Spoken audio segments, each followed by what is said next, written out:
안녕하세요. 2020년 천안청소년 오케스트라 담당자 이은정 인사드립니다. 네, 저희가 지난번에 이어서 이번에도 코로나 상황으로 인해 온라인 수업으로 이렇게 진행을 하게 되었는데요. 우선 빨리 코로나가 종식되어서 여러분과 빨리 만나고 싶은 마음이 큽니다. 네, 현재 지금 오케스트라 단원 모집 중에 있는데요. 수시로 모집하고 있으니 저희 청소년 수련관 홈페이지에서 신청서 확인하셔서 이메일로 접수해 주시면 됩니다. 네, 저희가 지금 보이는 이미지 그리고 하단에 링크 첨부해 드리겠습니다. 네, 저희 토크가 있는 오케스트라 두 번째 시간은 첼로 시간인데요. 제 옆에 계신 김은지 선생님 모시고 수업 진행해 보겠습니다. 선생님 자기소개 부탁드릴게요. 안녕하세요. 2020 청소년 오케스트라 첼로 수업을 맡은 김은지입니다. 저는 현재 천안 아산 지역과 대전 지역을 중심으로 솔리스트와 앙상블로 활발하게 활동을 하고 있어요. 저는 지금 친구들과 마찬가지로 어렸을 때 청소년 오케스트라에서 활동을 했었던 경험이 있어요. 그때 당시에 있었던 기억이 너무 즐거운 기억으로 남아있기 때문에 얼른 청소년 여러분들도 빨리 이제 코로나가 종식되어서 이 자리에 나와서 같이 수업을 했으면 좋겠다는 마음이 커요. 그래서 선생님도 지금 손꼽아서 기다리고 있습니다. 네, 선생님 이어서 질문이 있는데요. 선생님은 몇 살 때 처음 첼로를 시작하셨을까요? 제가 사실 첼로를 먼저 시작했던 건 아니고요. 제가 7살 때 피아노를 먼저 시작을 했었는데 그때 저 피아노를 가르쳐 주셨던 선생님께서 부전공이 피아노고 전공이 첼로셨어요. 그래서 피아노를 가르치시다가 이 아이에게 소질이 조금 보인다라고 생각을 하셨는지 저에게 첼로를 가르치는 게 어떻겠냐라고 권해주셨어요. 그래서 그때 처음 첼로 소리를 들었었는데 그때 들었던 첼로 소리가 너무 마음에 와닿는 거였나 봐요. 그래서 부모님께 첼로를 배우고 싶다라고 한 1년 정도를 쫄랐던 것 같아요. 그래서 부모님께서도 이 아이가 정말 첼로를 하고 싶어 하는구나 라고 생각을 하셨는지 첼로를 구입을 해주셨고 그때 처음 첼로를 시작하게 되었습니다. 네, 감사합니다. 네, 선생님 그러면 첼로 수업을 하기에 앞서 첼로를 일단은 고르는 방법을 배우고 싶은데요. 네. 첼로를 고를 때 필요한 기준들이 있을까요? 네, 이제 첼로를 고를 때 가장 중요한 사항 중에 하나가 이제 사이즈인데요.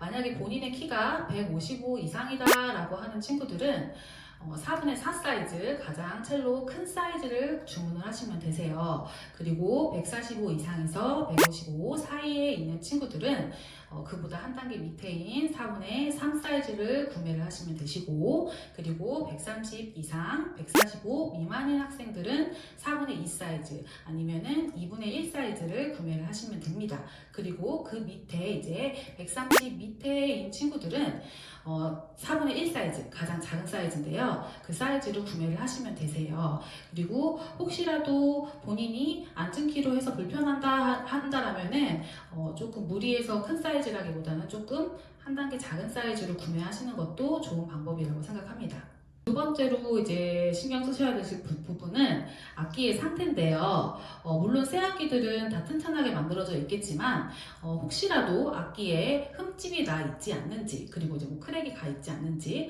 그리고 또 중요하게 보셔야 되는 부분이 뭐냐면은 브릿지가 다 깎여져서 나와 있을 텐데 브릿지의 높이를 잘 보시는 것도 좋을 것 같아요. 왜냐하면 처음 시작하는 학생들 같은 경우에 손가락에 아직 굳은 살이 생겨있지 않은 상태이기 때문에 브릿지가 너무 높아져 있으면은 이 장력이 너무 세서 손가락이 아파요. 줄을 눌렀을 때. 근데 브릿지가 반대로 너무 낮아져 있으면은 누르기는 편한데 활을 그을 때는 지판에 줄이 닿아져 버려서 지징거리는 이상한 소리가 나게 돼요. 그래서 이 브릿지의 높이가 적당하게 되어 있는지도 한번 확인해 봐야 되는 사항인 것 같습니다. 네, 잘 들었습니다.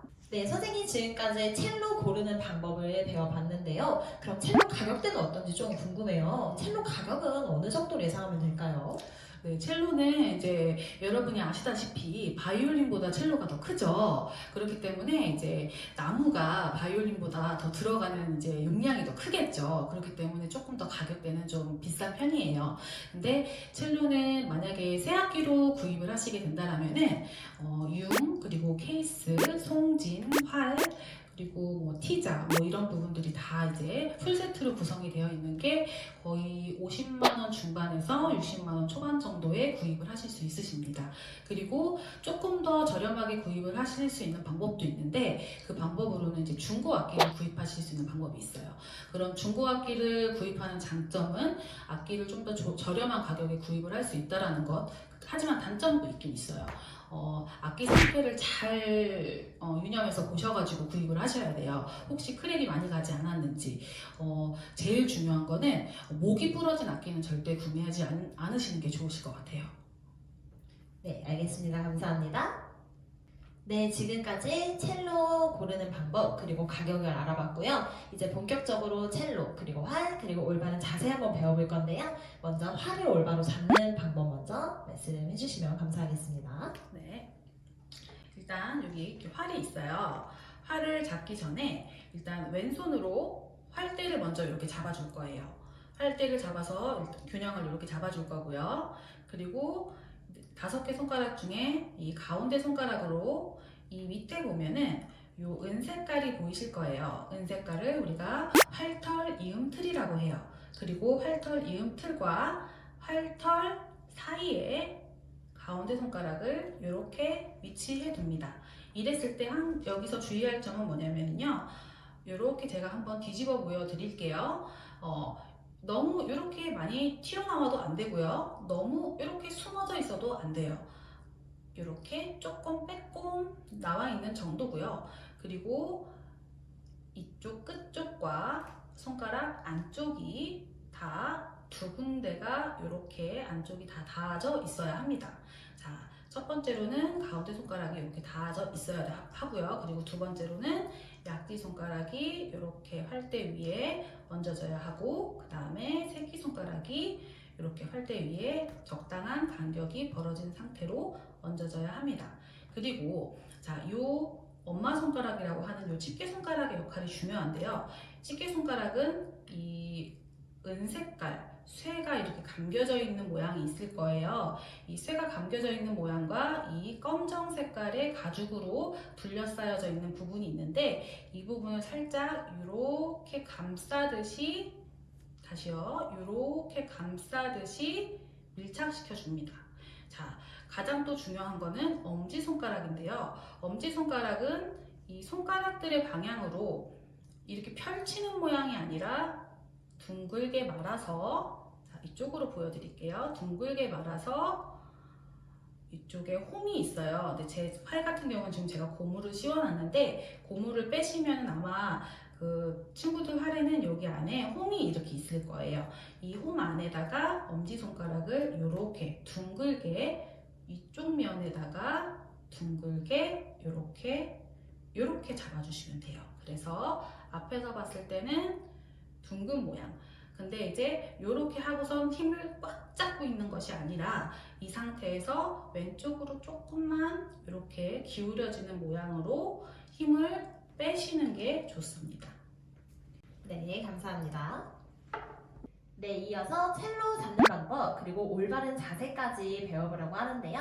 네, 선생님 설명 부탁드릴게요. 네, 첼로 잡는 방법과 올바른 자세에 대해서 이제 알려드릴 건데요. 일단 첼로는 이제 고정시켜야 되는 것이 필요하기 때문에 처음 구입하실 때 이 티자라는 것도 같이 구입을 하시게 되실 거예요. 일단 티자 설치하는 법부터 알려드리겠습니다. 이 동그란 부분을 밑으로 이렇게 내리시는 거예요.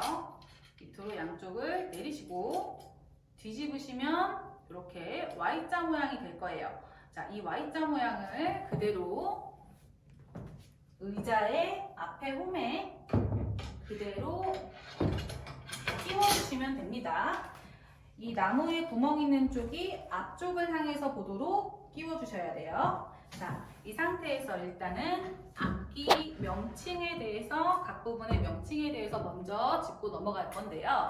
자, 이 악기를 처음에는 사람의 모양을 본떠서 만들었다라고 해요. 그래서 이 악기도 머리 부분과 목, 그리고 몸통이 있어요. 자, 그래서 이것도 쉽게 정말 헤드, 머리, 목, 넥, 몸통, 바디라고 해요. 그리고 이제 상세한 부분 명칭은 뭐 이렇게 줄 감는 팩이라든지 아니면은 이렇게 4개의 줄, 그리고 이 까만 부분, 길게 늘어져 있는 이 까만 부분은 핑거보드, 손가락이 움직이는 곳이라고 해서 지판이라고 하고요. 그리고 이 줄감개 틀과 지판 사이에 줄을 받쳐주는 요 하얀 나무가 다리 역할을 한다라고 해서 브릿지라고 합니다. 그리고 양쪽에 이렇게 F 모양으로 구멍이 뚫려 있는 곳으로 소리가 나가는 요거는 이제 F홀이라고 해요. 근데 이제 첼로 같은 경우는 조금 특별하게 아래에 이렇게 살짝 돌려주면은 뿅 하고 나오는 요 뾰족하고 길다란 막대기 같은 게 있어요. 요거는 엔드핀이라고 하는데요. 요거는 이제 개개인 사람의 신체 구조에 따라서 길이가 달라져요. 고정시키는 길이가 달라지는데 일단 기본적으로는 한 뼘 반 정도로 고정을 시킨다고 합니다. 그래서 저는 이 정도로 고정을 시키도록 할게요. 자, 명칭 설명은 이렇게 됐고요. 자, 그 다음에 이제 중요하게 생각해야 되는 거는 의자 선택이에요. 의자는 자, 지금 제가 앉고 있는 의자는 저의 높이에 맞춰서 이제 선택한 의자인데요. 보통은 이렇게 양 다리가 발바닥이 땅에 이렇게 딱 닿아 있어야 하고요. 무릎과 위의 다리가 바닥과 평행이어야 돼요.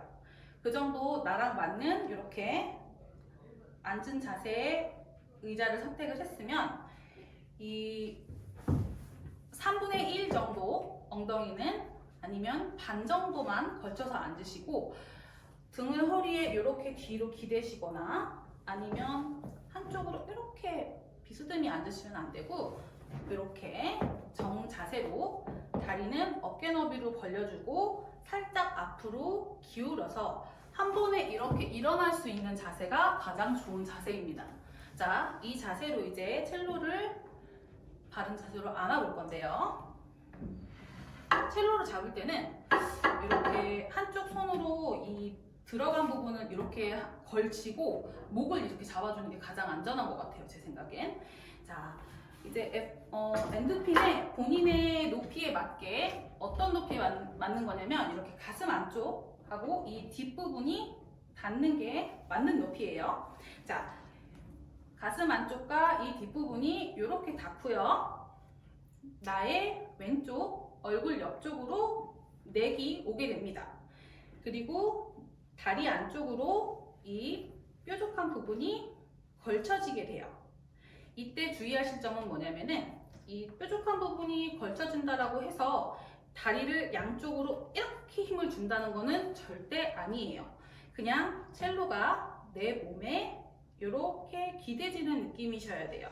그래서 내 몸이 첼로가 이렇게 기대지는 게 편안하다는 느낌이 들 정도로 항상 악기를 놓고 다시 악기를 잡고 악기를 놓고 악기를 다시 기대는 거를 반복 연습하시는 것도 좋습니다.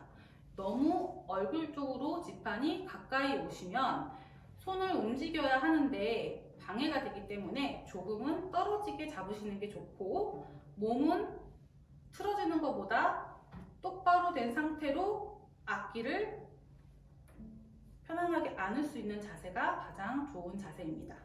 이어서 다음으로는 이 첼로 줄에 대해서 조금 배우고 싶은데요. 각 줄마다 어떤 소리가 나는지 그리고 이 줄은 어떻게 조율을 할 수 있는지 설명 부탁드리겠습니다. 네, 첼로는 바이올린, 비올라, 베이스와 마찬가지로 똑같이 4개의 현으로 구성이 되어 있습니다. 그리고 또 마찬가지로 굵기가 다 달라요.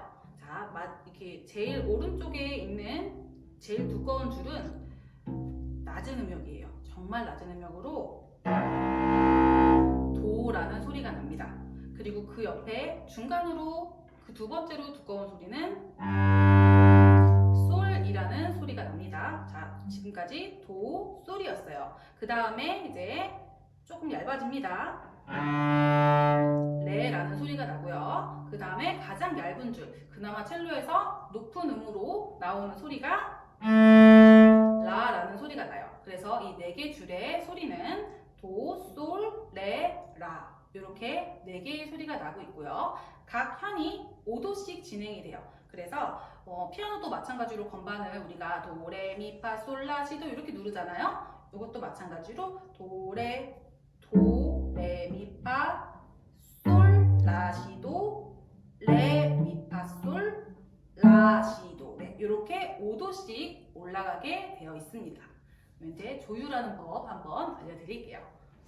자, 저 같은 경우도 요즘에는 다 어플이 발달되어 있기 때문에 예전에는 이렇게 요만하게 생긴 이렇게 튜너기를 갖고 다녔었어요. 근데 요즘에는 이렇게 핸드폰이 너무너무 잘 돼 있잖아요. 그래서 어플이 발달이 되어 있어요. 제가 추천드리는 어플은 이제 사운드 코르셋이라는 어플이에요. 요거는 우리 친구들이 보시기 편하게 한글로 되어 있어요. 그래서 제가 아까 말씀드렸듯이 예를 들어 뭐 솔줄을 저 같은 경우는 튜닝을 해왔기 때문에 이렇게 초록색 표시로 보이지만 예를 들어 이제 튜닝하는 법을 알려드려야 되기 때문에 줄을 살짝 풀러볼게요.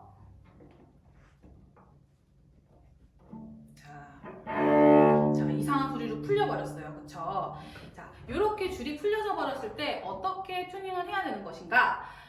처음에 튜닝을 해야 되는 거 굉장히 막막할 수 있어요. 근데 제가 알려드렸듯이 도, 솔, 레, 라였죠. 자, 솔줄을 튜닝하려고 하는데 자, 레로 떴네요. 그쵸? 레보다 옆에 보면은 22 하고 이렇게 되게 써 있어요. 자, 만약에 마이너스 22라고 하면은 레보다 낮다라는 소리고요. 그냥 22라고 떴으면은 레보다 높다라는 소리예요. 자, 레, 미, 파, 솔. 우리는 솔로 가야 하는데 레가 솔보다 낮죠? 그러면은 팩을 위로 올려야 한다는 얘기예요.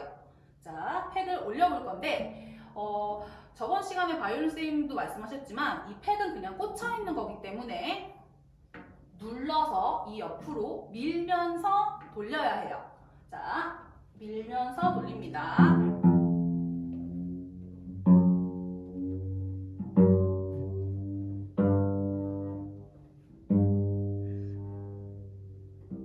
예를 들어, 자, 솔보다 조금 덜 가게 맞췄어요. 자, 솔이라고 써있긴 한데, 마이너스 41이 떴어요. 자, 이렇게 됐을 경우에, 첼로의 장점이 있어요.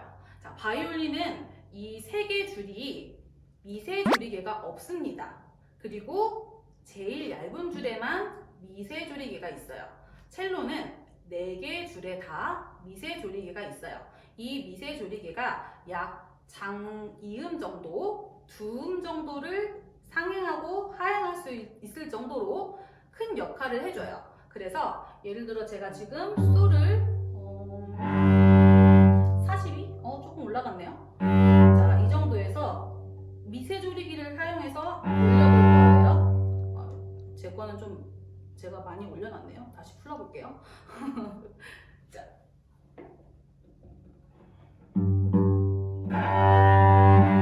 자, 이 상태에서 미세 조리개를 돌려볼 거예요.